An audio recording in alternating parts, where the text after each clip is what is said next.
Sup, Dr. Newman, in my car, not driving, don't worry. Okay, here we go. Raise your hand if you want to go on a life-changing adventure.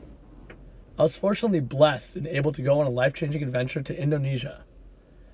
And these are my 3 favorite parts of my month-long trip to a country across the world. The first thing about my trip that made it so special to me is I traveled alone. I know what you're thinking, an 18-year-old kid traveling alone to a third world country across the world?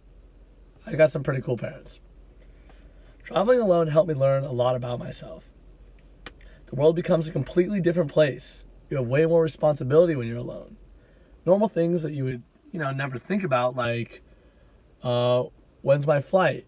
Where am I sleeping tomorrow? When can I eat? Where can I eat? Things like that, all on me. You also get a new sense of what freedom really is, how dangerous it can be. Reasons for this is because, the drinking age in Indonesia is 18. I'm not gonna lie, I had some fun with that. And the best way to get around is by renting these little moped scooters, which are really fun to jump. I had some fun with that too. The next reason why this trip to me was so life-changing was because of the complete culture shock.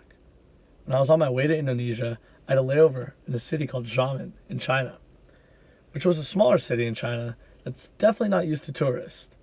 My layover was 22 hours long, so I decided, go out and explore a little bit. I walked out into China extremely excited. It's my first time outside of the United States. No one spoke a single word of English, and everyone just stared at me and asked me for photos. It was pretty fun. I kind of felt like a celebrity, but I felt really alone in my own world. I'm not saying it was a bad thing, but it was very interesting and very new to me.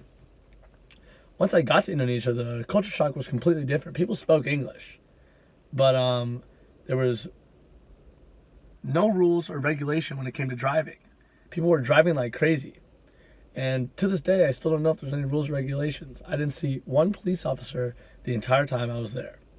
But honestly, the best part of the trip for me, obviously, was all the fun stuff I did while in Indonesia. First one is that I went on a 3-day hiking trip up to the top of an active volcano. The views from the top of this volcano were unlike anything I'd ever seen.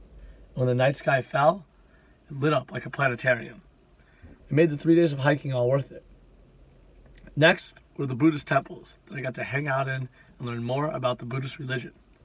This was an amazing place for me to go when I felt lonely and missed home, because they were very accepting. Lastly was just being able to ride a moped for hours, pull over, sleep in a little hostel or homestay, wake up in the morning and do it all over again. This sense of adventure and freedom was truly addicting. It gave me a rush like nothing I had ever felt before. I was on top of the world. And this is why my trip to Indonesia was the best trip ever.